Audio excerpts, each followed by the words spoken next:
It's been a long time coming, but here it finally is. Today, we're ranking the Bulgarians, starting with Khan Asparuh and ending with Simeon II. I won't include Khans of the old steppe Bulgaria, only Balkan Bulgars count. Also, no rebel leaders and regions, like the last time, only legit monarchs. Without more rambling, let's kick it off. Number 56, Sevar. I really have no idea what this man did, but all I know was that he was assassinated while hunting, and was the last descendant of Attila the Hun, and completely anonymous. Number 55, Kaliman II. After you assassinate someone to usurp his throne, you should at least try to keep the said throne.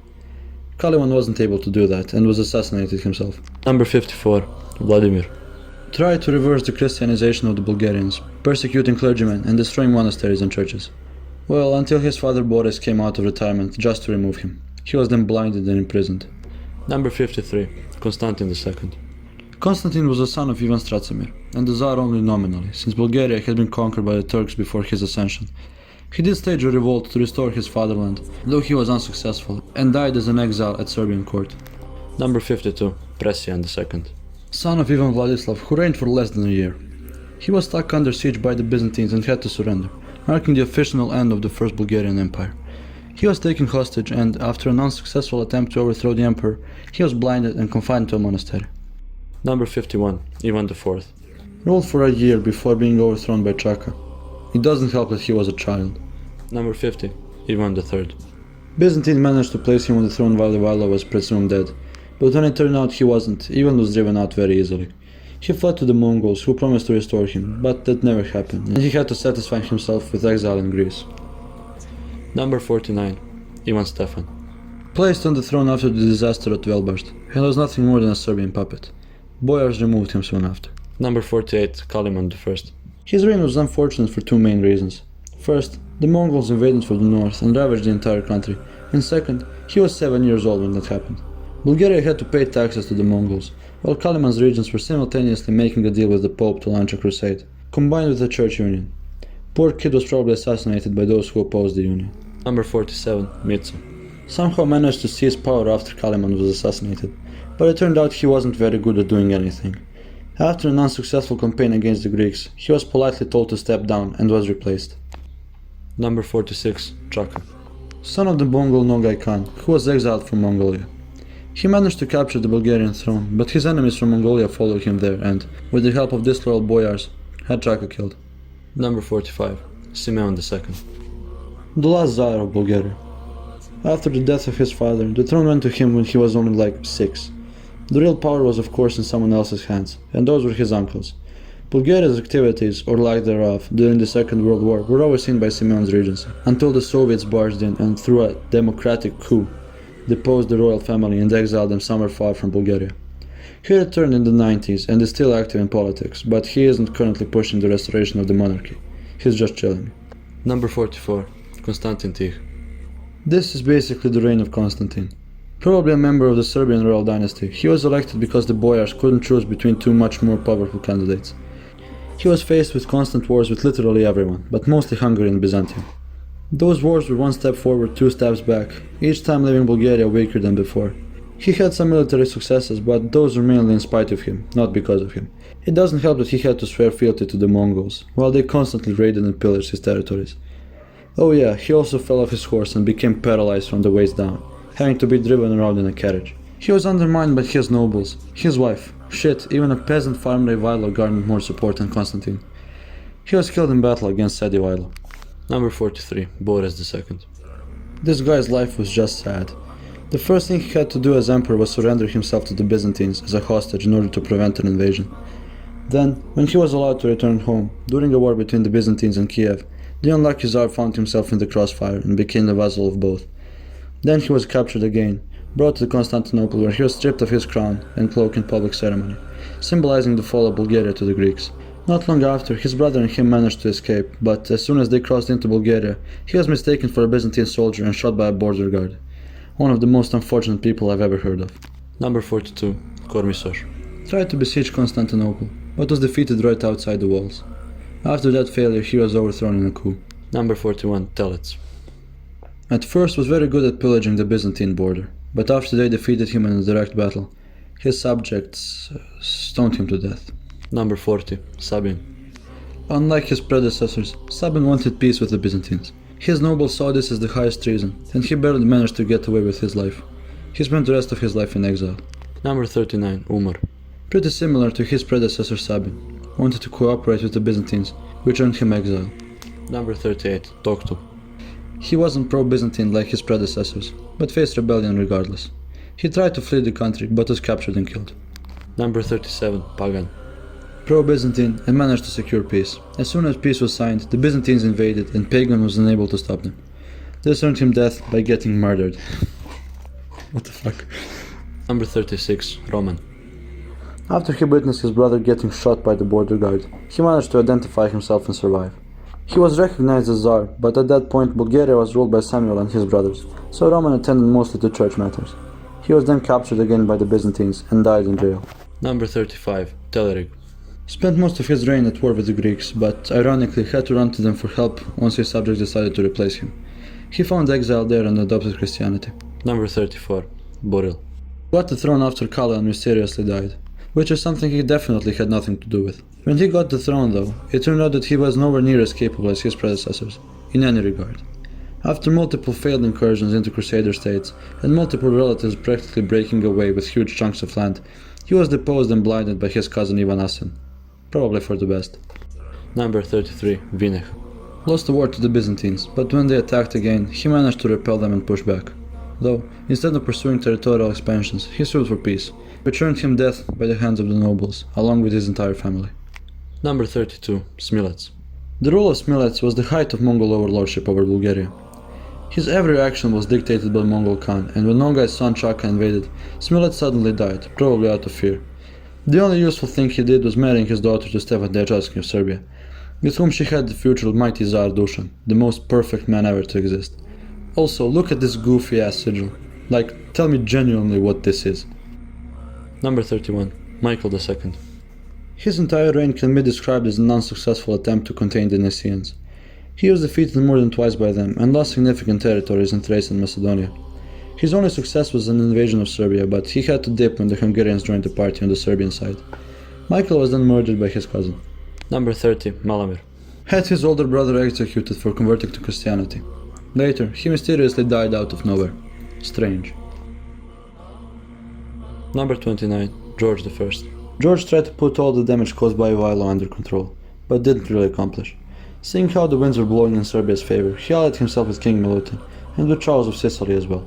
He pursued a peaceful relation with the Byzantines, but most of his problems were caused by the Mongols.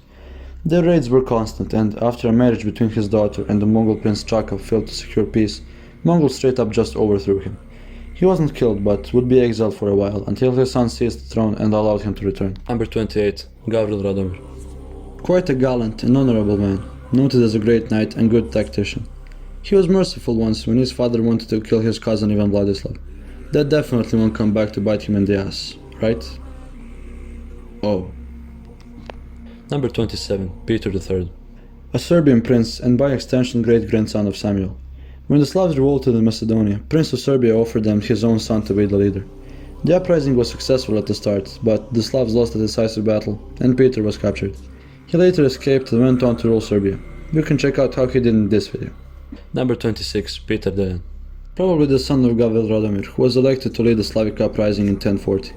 His campaign started great, with Macedonia and Epirus under his control, and a couple of battles won, though he struggled with besieging Thessalonica. But, just like his father, he was betrayed by his cousin and blinded. Also, he might have been killed by the future Norwegian king Harald Hardrada. The more you know. Number 25, George II. Despite only ruling for like a year, he waged successful wars against the Byzantines and conquered the major city of Plovdiv. He died unexpectedly at a very young age. Number 24, Ivan Vladislav. A massive scumbag. He got his throne by torturing and murdering his cousin, and instead of calming down a bit after that, he continued to break promises and betray his allies in order to further his position, while in reality said actions would just hasten his downfall. By killing the Prince of Dukla, he alienated the Serbs, who were sympathetic to his cause. By murdering his cousin, he alienated the church, and by constantly lying and using amateurish attempts of deception against the Byzantines, he made them even more eager to put an end to Bulgaria. In the end, he was murdered by one of his own servants, and his nobles, most of whom were never even loyal to him, swore fealty to the Byzantines.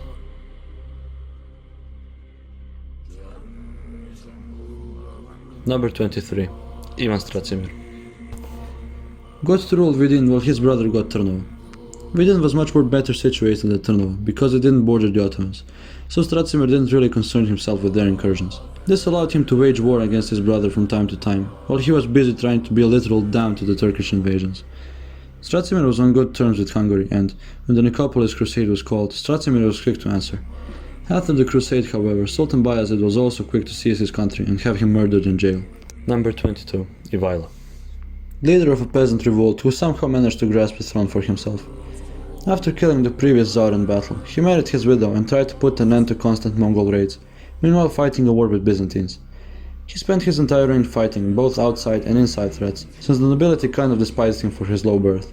He was stuck under siege for a few months, so the boyars pronounced him dead and invited the Byzantine-backed pretender.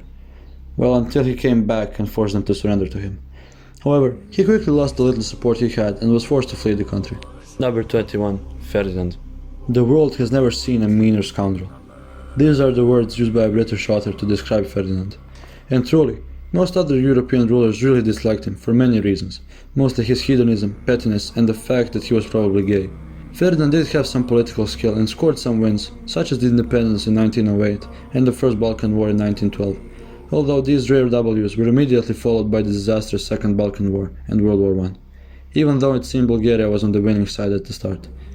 These two events were national catastrophes for Bulgaria, and after them the survival of the monarchy was seriously put in question. He abdicated and let his young son deal with it, hightailing it back to Coburg. Number 20. Michael III. Very energetic, very cunning, but very rash.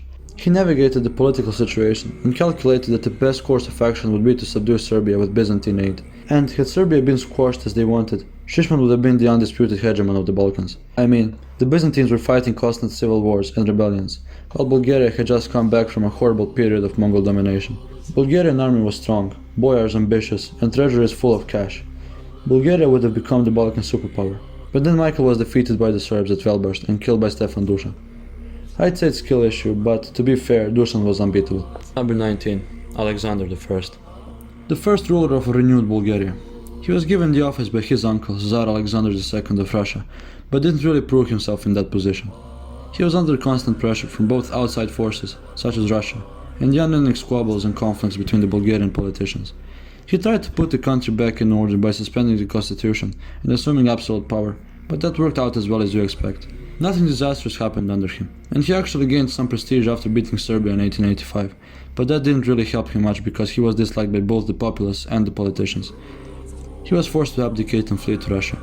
Number 18. Presian I.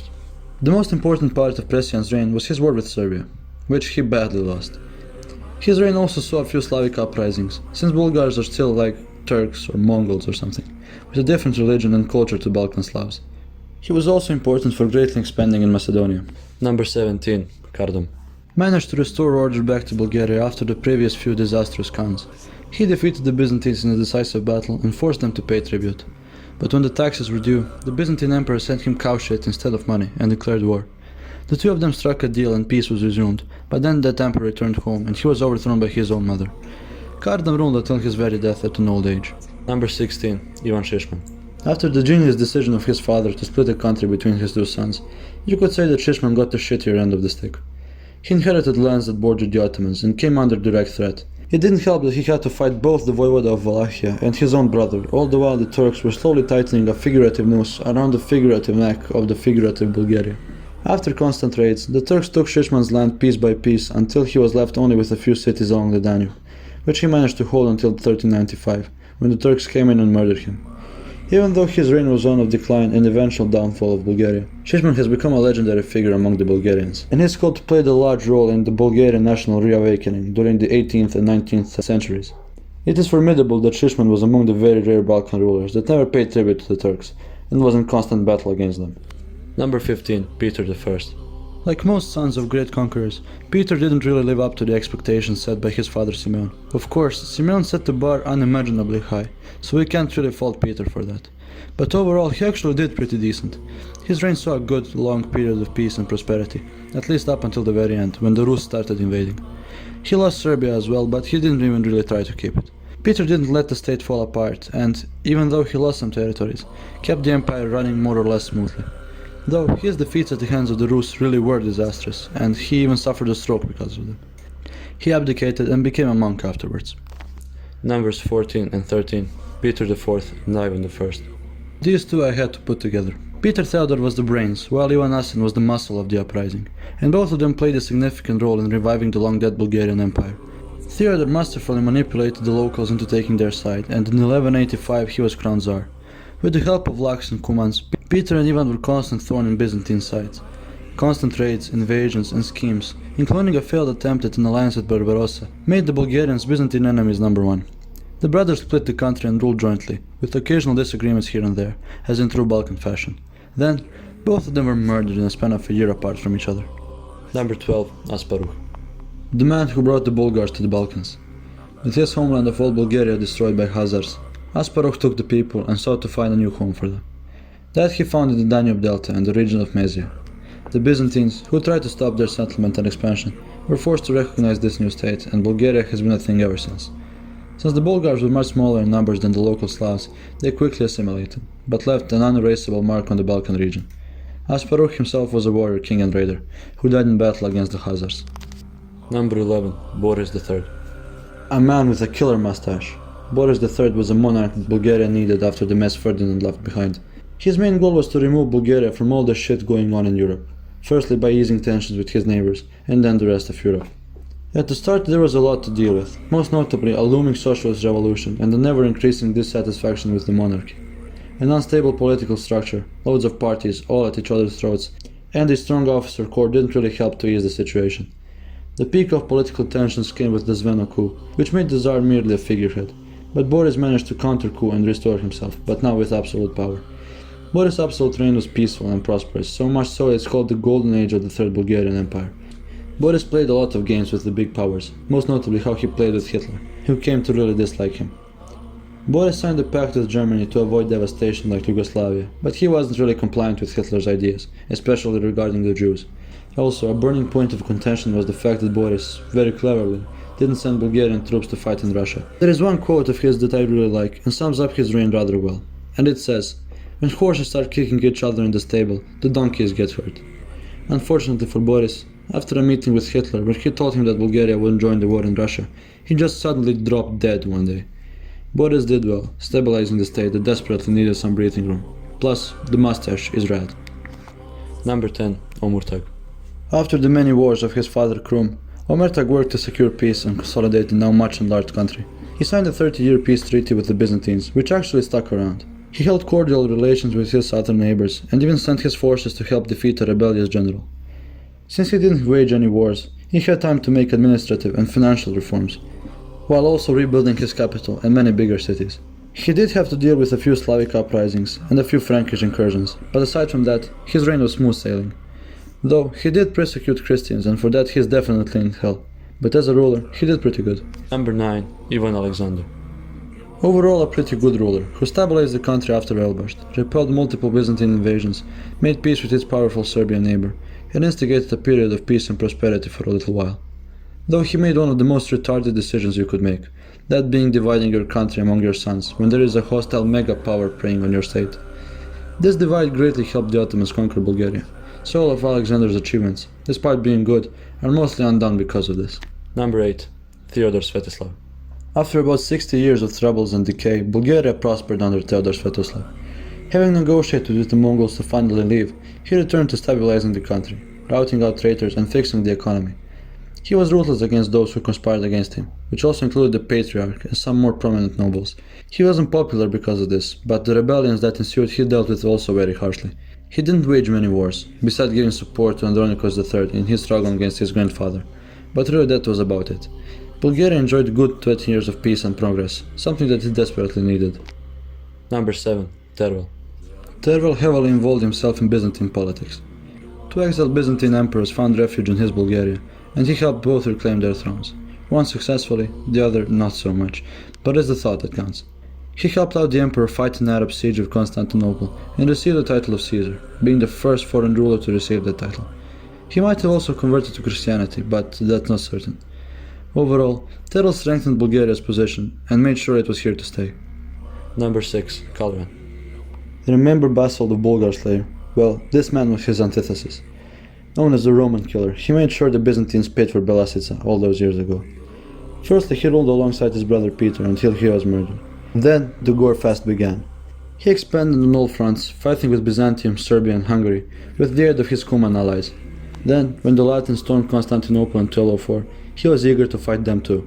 Capturing the Latin Emperor Baldwin and killing King Boniface of Thessalonica, he went down in history as a scourge to anyone who wasn't Bulgarian. He got the Pope to recognize him as the legitimate ruler, while never actually converted to Catholicism. Meanwhile, besieging Thessalonica, he suddenly died.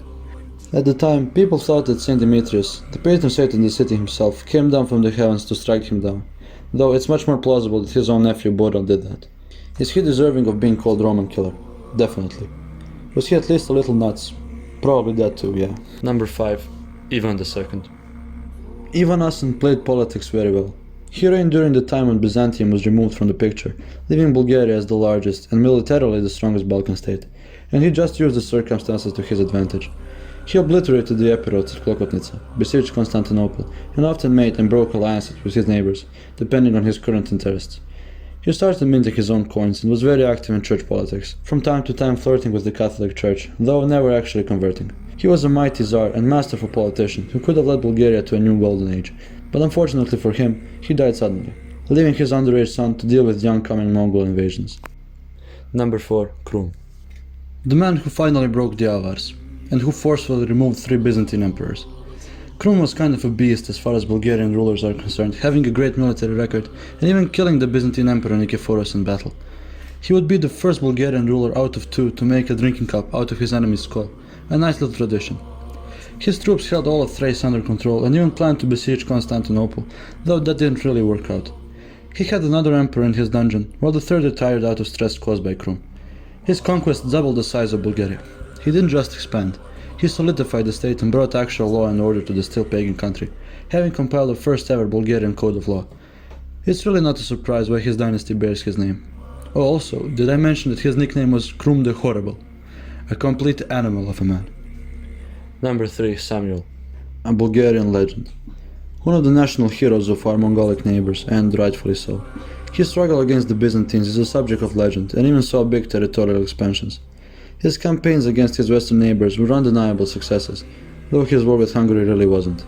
But what he's most known for is of course his almost 20-year-long war with the Romans, who just barely managed to break him.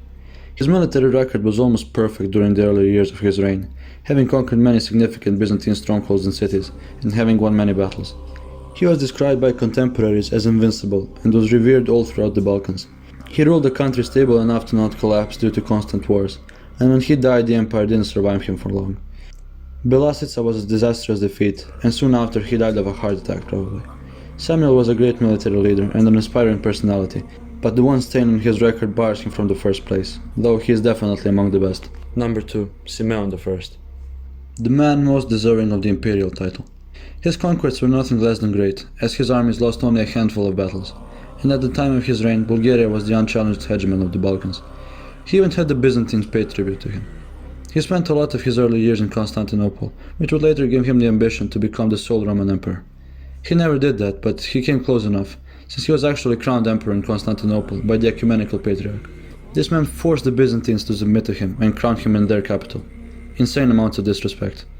He subdued Serbia and stopped the Hungarian expansions just for fun. His reign wasn't just war though, as the 30 years of his rule were a period of cultural and economic golden age.